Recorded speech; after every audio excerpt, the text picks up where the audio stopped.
कालच्या पावसात एक घटना घडली. झाडावरचं एक घरटं अचानक खाली पडलं. चिमणा आणि चिमणी शब्द संपल्यासारखे शांत बसून होते. चिमणा चिमणीला म्हणाला, आपण सकाळी बोलूयात का?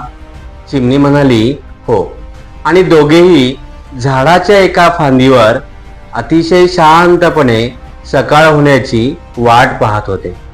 सकाळ झाली आणि सर्वत्र स्वच्छ प्रकाश पसरला.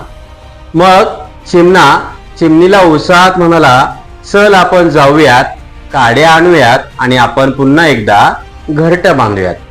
चिमणीच्या डोळ्यात पाणी आले. मग चिमणा म्हणाला, अगं वेडे, पाडणं हे त्याच्या हातामध्ये आहे, परंतु बांधणं हे मात्र आपल्या हातामध्ये आहे. आणि मदतीची वाट पाहायला आपण थोडीच माणसं आहोत. आणि मग दोघांनी देखील उंच भरारी घेतली.